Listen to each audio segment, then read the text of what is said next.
Hi, my name's Travis Clark. And in the beginning of the coronavirus pandemic, when we were told to stay at home, a lot of people didn't know what to do regarding church services or anything like that. We have an addictions program here at our church, First Baptist Church of Caldwell, and the addictions ministry is called Reformers Unanimous. And we decided to do online, which was Facebook Live, and we were doing Facebook Live. And in that, there's a time when you talk to your group, and I noticed that more people were watching that weren't in our group. So I wanted to have something for them for when we're talking to each other, they're not just sitting there. So we ended up having a conversation with certain people each week and having a certain conversation with people, discussion on a certain topic or maybe just their testimony, but about a 25 to 30-minute discussion to each person. And I found it helpful, and I don't know if you will or not, but we're going to just start putting them on here each week, and hopefully it'll be a blessing to you. And if not, then sorry I wasted your time, but hopefully it'll be a blessing. Enjoy. All right, hello everybody. Those of you who are viewing, I don't know if you've ever been a part of RU or whatever, but we decided to do something a little different. The last 2 weeks, I had the RU on Facebook. We kind of just left this part blank, the group time, and people just would tune back in afterwards, or I don't even know if anyone was tuning in afterwards if you just turned it off because you didn't know what was going on. So I wanted to do something a little different, and here I got Brother Joel, and he is from Solid Rock in Berlin, New Jersey, and he's been running the RU for how long? You been running RU over there for, Brother Joel? Going on 11 years. 11 years, and that's actually where I was reached from the church, but really when I started living for the Lord, it was through, and I say that in my testimony, through RU, and it was that RU in Solid Rock. So I was one of his first cases, and he ended up sticking with it, which is surprising. I didn't make him quit, so that's good.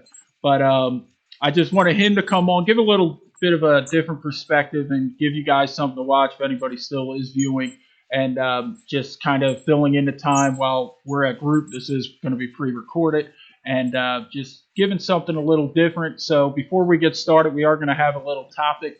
But before we get started, I just want Brother Joel to talk a little bit about how he got started in RU and how it's been going, some testimonies, whatever you feel like talking about, Brother Joel, that'd be fine. So just go ahead and share some of that stuff for us. Well, thank you, Travis. And it's great to be with you again through video. And I love Travis, and him and I have become great friends over the years, and RU was the connection for us.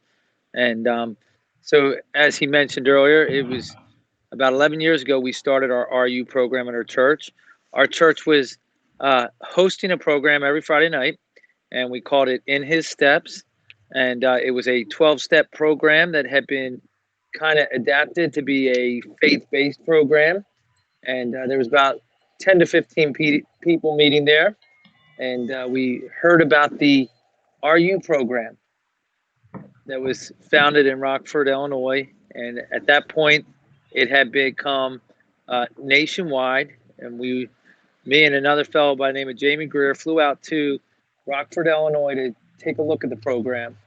And we spent 2 days there, and we had seen the program and how it worked. And we were convinced that it was what we should do at our church. And so we switched our In His Steps program to Reformers Unanimous. And we kicked off in July of 2009.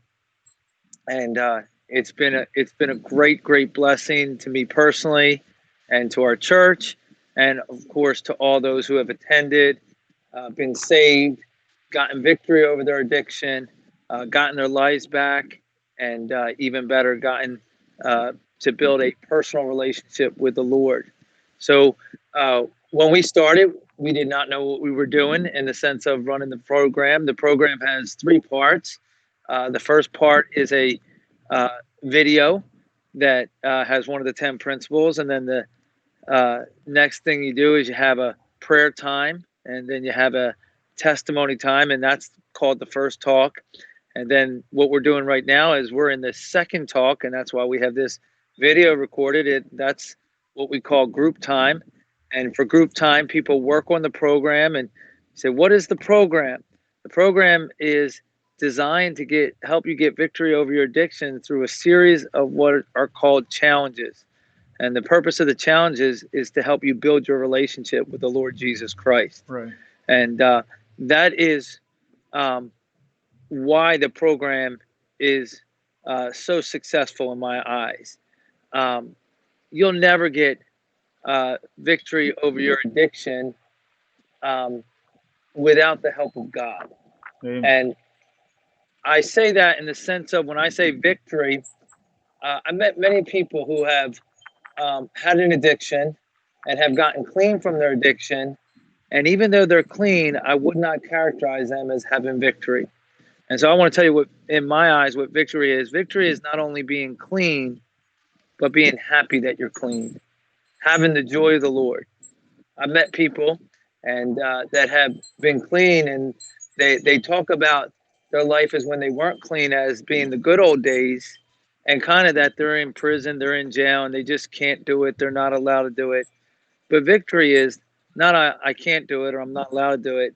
I have something better to do. And I'm glad for the great things God's given me. And so that second part, the part that others are in now, that is the second talk.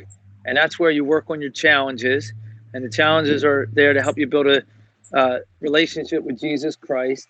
And you say, well, what does that have to do with getting victory over addiction? I'm glad you asked, or I'm glad I asked myself, really. I believe this. I believe addiction is physical. I believe it's mental, and I believe it's spiritual. And the physical addiction, that is whatever the addiction is that we're doing. Maybe it's smoking marijuana, or maybe it's snorting heroin, or maybe it's cigarettes, or maybe it's alcohol, or maybe it's pornography, or maybe it's just critical thoughts.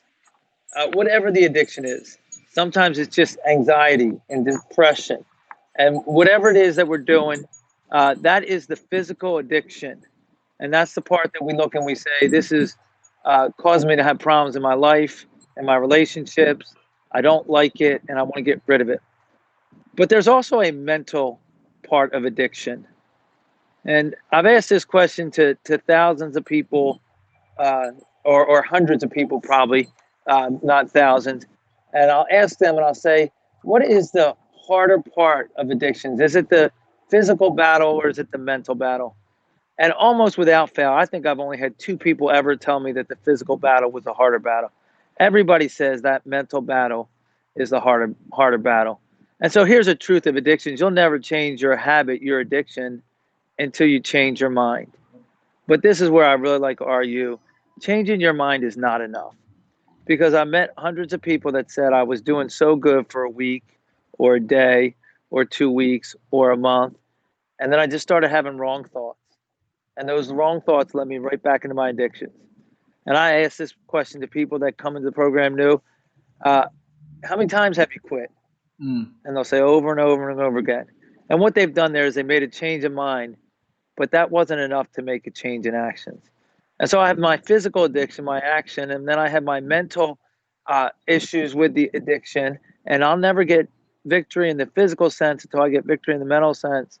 And this is why I really love RU. Addiction is also spiritual. And I believe this, you'll never get victory in the spiritual, in the physical sense until you get it in the mental sense. And you'll never get victory in the mental sense until you get victory in the spiritual sense. And so it's physical, it's mental, it's spiritual. I won't ask this question. I'll just make the statement to people. The mental is more important than the physical, and the spiritual is more important than the mental. And so if you want to get clean, and if you want to get victory and have the joyful life where you enjoy being clean, you got to change your actions.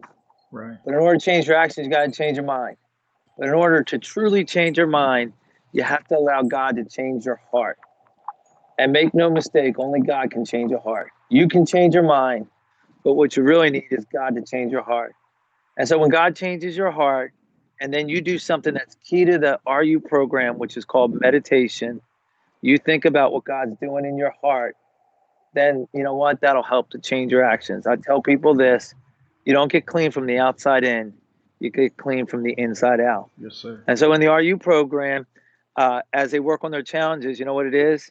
It's people helping you with the physical addiction, It's people helping you with your mental thoughts, and it's people helping you with your spiritual condition, and God working on your heart to change your heart so that you can change your mind and agree with God. And finally, that'll change your actions, and you'll be free from your addiction and experience victory. And so that's why I love the RU program, because it's such a great formula. You don't get clean from the outside in, you get clean from the inside out. And it starts with God cleaning your heart. And that can happen tonight. And that's a great, great thing and a great part of the RU program. Right. And so that's Go ahead. You're good. so that's a big part of the RU program. We started it about 11 years ago, and we didn't know for sure how to do it. We were meeting with 10 to 15 people with our other program, and we put a sign out front of the church. Said we were going to have a Friday night meeting from 7 o'clock to 9 o'clock, and almost without fail, every week a new person or several new people will walk in the door, and they would become part of what we called our RU family. I love RU on Friday nights because what it is it's just one big family of people that are trying to help one another, encourage one another, and see one another get to that place of victory. And over the years, we've had many wonderful stories of people who were in the lowest points of life, that God had pulled them out of that miry pit, and God put them on a rock and established their life, and relationships restored, and legal problems dealt with, and jobs and licenses restored, and just wonderful, wonderful things happening over the years. And we're so glad for that in our program. I'm so glad that Travis has taken that and what he learned there and what God's given him, and started a program up in Caldwell, New Jersey. And in this crazy time that we're living, where we can't get together and meet physically, we can still get together, meet online. And I'm glad he's doing it. And we're using our program online, and he's using this online, and that's a fantastic thing. Yeah. All right. Sorry about that. You probably didn't know, but we were having a little bit of a technical difficulty, but we're back on now. So, but I appreciate Brother Joel and everything he was talking about and the testimony. And I just piggyback on that with the challenges and what he was saying about the challenges. And they are a very big deal to RU and what it really stands for. I kind of cringe when I played a beginner's video, and if you ever come, there's a beginner's video where Brother Currington talks and Brother Burks talks and Dr. Crabb and some other testimonies. And Brother Burks, he gives a very high percentage on how success rate RU has. And every time it comes, I'm like, ugh, that's a high success rate. And I use the disclaimer that it's not a success rate for somebody who just comes to the program, comes on a Friday night, just hangs out for 2 hours and then leaves. No, it's for somebody who's working the program, who's really trying and doing the challenges, doing all the stuff that's in the point system and all that. If you don't know anything about that, we will talk about that at some other point. But really doing these challenges, and I mentioned this before to my RU group and obviously to Brother Joel's RU group, I didn't have a discipleship program. I had RU, and that's what really helped me and molded me in my Christian walk, where I came to RU really because my mom was struggling and she was getting help. So I said I'd come and support my mom, but really the Lord was working on me. And I found out through that, I already knew I had a lot of problems. I was partying, I was drinking, I was selling some drugs and gambling and all that type of stuff. And through the challenges and the preaching of God's word through Brother Joel, and then obviously when I was going to church, God ended up speaking to me and saying, no, you have to get some things right. And I was able to do that with the program. And I just, again, encourage you, for those who are just watching and don't know what the program is, I encourage you to get involved with it. And how you can do that is comment down below or message me. I'm the one who runs the RU Facebook page. And give me your address. I'll send you the RU booklet for free. And then some of you who may be watching this later that go to the RU program here and just wanted to watch it to see what it's about, I encourage you to do the challenges. And it's something that really, I know I talk about a lot, and it's something that's really a big deal. And I'll give a quick story. about that. Brother Burks is the man who runs all the RUs. He's the big director. And one time he was at our church and we were having an event and he was there and he actually preached RU. And after RU, Brother Joel brought me over to him and he was kind of talking me up, saying, "Yeah, he's just this great young man and he's been in RU and he's in Bible college and man, he's awesome. He runs our group, blah blah blah," and kind of talked me up a little bit. And then Brother Burke says, "Oh well, have you been doing your daily meds?" And daily meds is writing down a Bible verse. And I said, "No, sir." And it really just brought me right back down to reality. He said, "Okay, have you been journaling?" I said, "No, sir." And I love that with that conversation because here, Brother Joel's kind of working my ego up a little bit, and I was like, "Oh, okay, yeah, I got it going on." And then Brother Burke says, "Have you been working a program?" And at that point, I haven't. I stopped. I was going for a long time, and what it showed me was it doesn't matter how long you are in your journey. Really continue doing that, being a part of the program and doing these things. It's a big deal. And I would encourage you guys to get involved with it. If you haven't, if you fell off, maybe get back. And if you've never done it, start. And it's a great thing.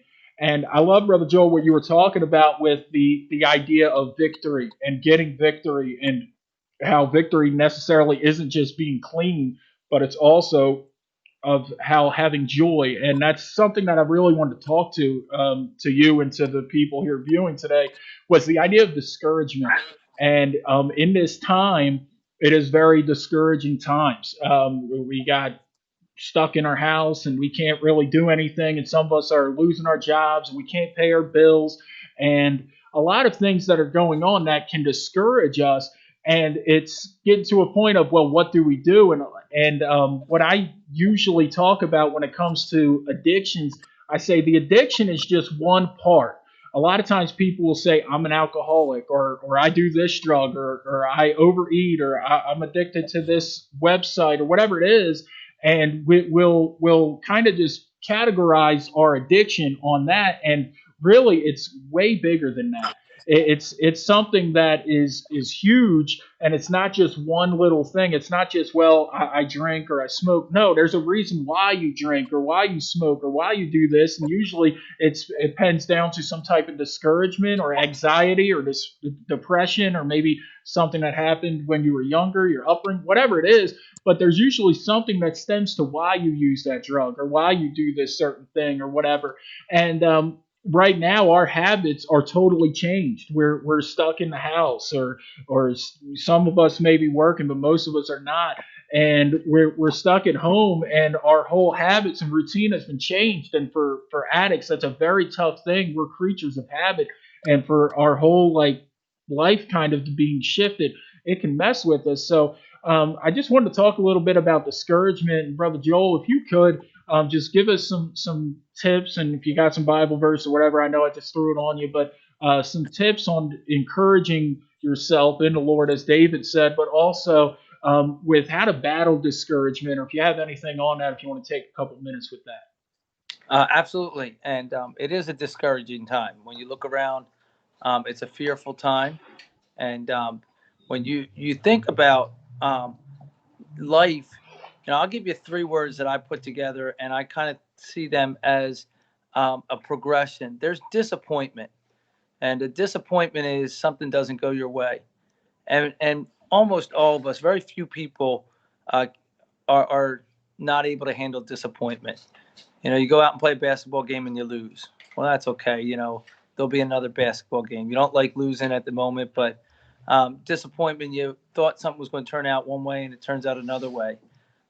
You go to your favorite restaurant, you order your favorite meal, and it comes out cold. That's a disappointment, and life's full of disappointment.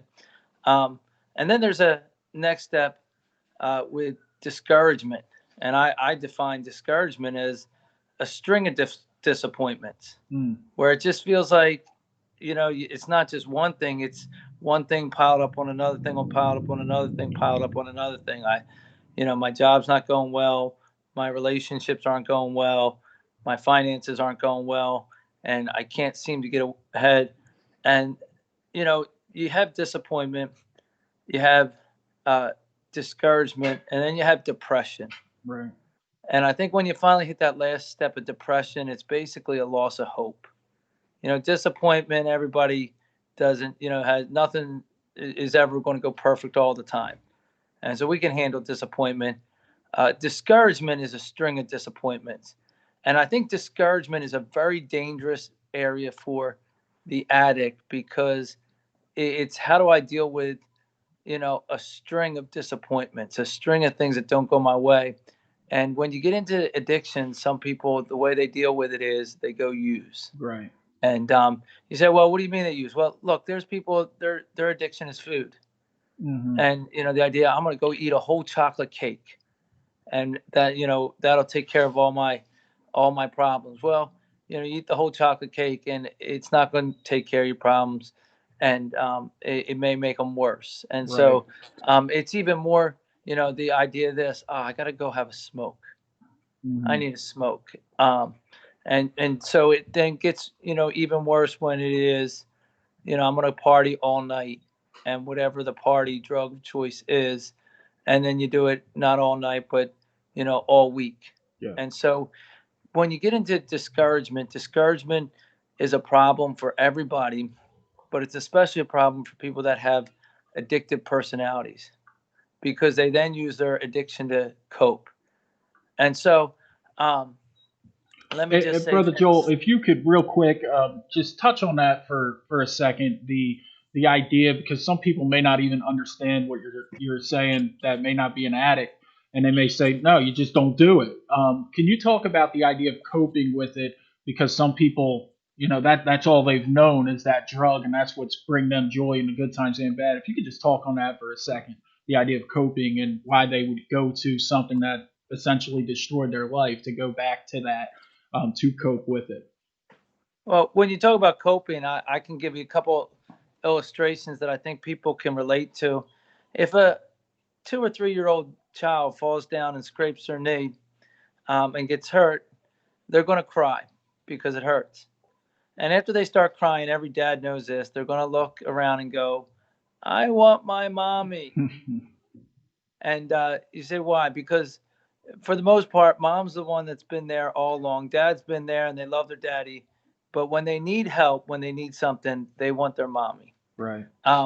You get a little kid, and we've all seen this. My daughter, she's 18, and she's got a stuffed animal that she got when she was a very young child. I don't know the exact age, but the stuffed animal's name is Roro. And Roro's a rabbit, and Roro has one ear. And Roro looks like it is as old as it is, and but at night she still sleeps with Roro. And we moved, and it was 10, 12 years ago. We moved and we packed everything up, and we moved the house, and we unpacked what we did, and some stuff got put in storage, and um, you know what's going to happen in the story. Roro got put in storage, and I remember going over to the storage unit at 10 o'clock at night and opening the storage unit door with a little flashlight and looking for Roro because at that point my little 8-year-old girl couldn't get to bed without Roro, and that would have been the worst thing in the world. And you say, what was that? That was just her comfort. Right. A little kid's comfort is when they fall. A as you get a little older, her comfort was her little stuffed animal, and of course she doesn't need her stuffed animal, but boy, it still gives her that comfort, that feeling that everything's going to be okay. And for somebody that gets involved in addictions and has their addiction, um, when they get discouraged or depressed, and they think everything's going to be wrong, they're going to run to something. Yeah. And so you say, what's the worst thing they can run to? They can run to the worst thing they can run to is their addiction. Right. Because what it does is it'll make a temporary relief for it. Yeah. When mom hugs that little child that's fallen, the cut doesn't go away. Really, the pain doesn't change. But a lot of times they just stop crying. Right. Because they know it's going to be okay. And when my daughter grabs her little Roro and goes to sleep at night, she's okay. Yeah. When the addict grabs his whatever the addiction is, whether it's food or drugs or alcohol or pornography or wrong thoughts, Right. It just makes them feel better, even though it doesn't make the problem go away. Yeah. And really, with addictions, it makes the problem worse. Right. Say, well, what is the answer then? Well, the answer is to run to something else. Amen. And the answer is God. And God, the Bible says this, is a very present help in the time of trouble. Amen. And so when you get to a point where when those things happen, because they're going to happen, right. The disappointment is going to happen. Discouragement is going to happen. I believe this, for the most part, we can avoid depression if we get to God soon enough. And so now I don't want to say that across the board, because different people in different areas, just physically and mentally, they have some things going on. Absolutely. But whether it's disappointment or discouragement or downright depression, you say, what is it that you should cling to? It's God. And that's what Reformers Unanimous does. And that's why we think it's so important to build that relationship with God, so that you have that trust factor. Little child falls and scrapes her knee. They don't run to somebody else's mom. They run to their mom. Mm-hmm. And so if you don't know God, it becomes hard to run to him. I'll share a testimony real quick. And one of my best friends in life and through this RU program is a man by the name of Jamie Greer. And Jamie Greer's testimony is this. He had a drinking problem. He had a bad drinking problem, and it was ruining his life. And he went to a 12-step program, and he got clean from the alcohol for the 12-step program, and he did the steps, and he was faithful.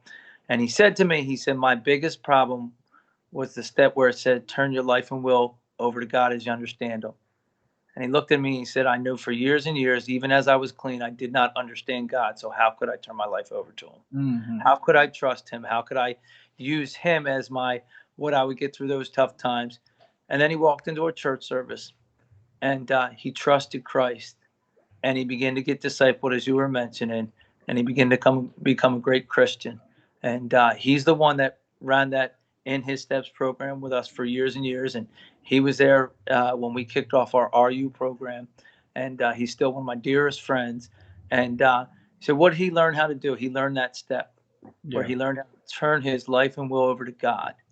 And when you do that, then when disappointment comes, and when discouragement comes, then when depression comes, you don't need to run to the drugs and alcohol or whatever else it is that is your addiction.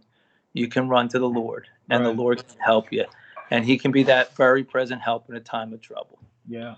And I love that you said when the discouragement comes. A lot of people have this mindset of, oh, well, if I get saved and I get clean, that's the answer to all of my problems and nothing else will ever happen. Not even on the saved part. On if I get clean, a lot of people just put that on, okay, if I can get clean, and then they get clean, they realize, oh no, I got problems. And you realize your problems are a lot bigger, because now you don't have that coping mechanism, that escape, if you will, to lean on. And you need to, again, lean on Jesus, lean on the Lord. And how do you do that? Bible, prayer, meditation, as you were talking about, Brother Joel, earlier, and fellowship with people. That's why we have that time after RU. For some of you don't know, we have a time after RU, which I do miss. I miss getting to hang out with people after and having coffee and snacks or whatever we got going on. That's a good time of fellowship, and we don't have that right now, which is something that stinks. But hopefully we'll have that again.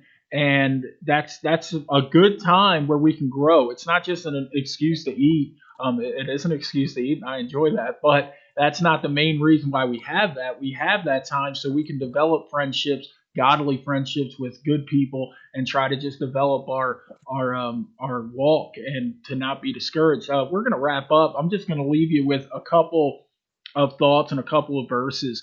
And in the book of Joshua chapter 1 and verse number 9.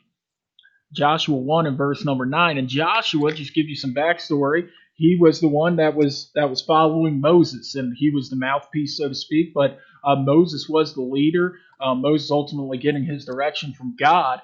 But now Joshua comes on the scene because Moses, he could not lead his people into the promised land because he did not obey God directly how he should have. And Joshua is now the man. And here we have Joshua, and he's discouraged, so to speak. He's a little scared. He doesn't really know what's going to happen. And why? Because he was the guy that was kind of the second in charge, the second in command. And I know how that is, because when it was RU, when there was a big issue or something huge that was going on back at Solid Rock, when I was just running a group, you know what I would do? I would just say, hey, Brother Joel, you got to handle this. There's something going on, and he'd be the guy that handles it. Well, now I get to handle it, which I don't love that part. And it's not the greatest part, getting those type of text messages and all. And, those calls. I've dealt with calls of, going to someone's house at 2 in the morning, even at Solid Rock. But on some big things, I would just say, hey, Brother Joel, you handle this. This is your job. It's not mine. And now that baton has been given to me, even though he's still in that same realm as well. But now it's a little different, where I was Joshua, in the sense of there was a Moses, Brother Joel was my Moses, and now I'm in the lead, and I get that, and it's a lot easier when you're just the second man, the second fiddle, so to speak. But God tells this to Joshua. He says, have not I commanded thee, be strong and of a good courage, be not afraid, neither be thou dismayed, for the Lord thy God is with thee whithersoever thou goest. And I just want to leave you with that thought of God's with you. And I think God had to tell Joshua, hey, listen, I understand you're not really getting all this. And if we think of Joshua, the main thought that we would have of him is, oh, that's the guy with Jericho. That's the one that walked around the walls and told his people, and then they gave a shout and the walls came down. I remember that as a kid. Well, before Jericho, there was Joshua 1:9, and there was the encouragement from God. And I don't think if Joshua didn't get that encouragement from the Lord, he wouldn't be able to do what he did. And again, for time's sake, we're already over, so I'm just going to quickly breeze through this. But we have David. David, he comes back to the land. They were in the middle of a war, and he comes back to his land with all his men, and his wives are gone. His place is just destroyed, and all his men were thinking about killing him because they're the ones who were following David, and David made the wrong decision in their eyes. And here's what the Bible says. The Bible says, and David encouraged himself in the Lord. And that's something that I would just encourage you all to do, even on your dark times. And like I said before, we're creatures of habit. And when things get messed up, when things go different, we want to go back to, like Brother Joel said, our coping mechanism, the thing that brought us comfort and care. And let me just encourage you to go to Jesus. Go to the Lord. He will help you. He'll give you the strength. I'll finish with one more verse, which is 1 Peter 5:7. Casting all your care upon him, for he careth for you. And really, that's something, I know it's a good, encouraging scripture that maybe you put on your wall or something like that. But no, really, you can have that if you just cast your care upon Jesus. He wants you to do that. So I'll leave you with that. I appreciate y'all being here, and we're going to be going to our third talk right now. Brother Joel, thank you so much for joining us, taking some time out of your schedule and all that, and viewing our little live stream thing experience. So thanks so much for coming on and being a part. Appreciate you, and thank you so much. Thanks for having me, Travis. Love you. Yes, sir. All right, everybody. Thank you so much. We're going to go to our third talk now.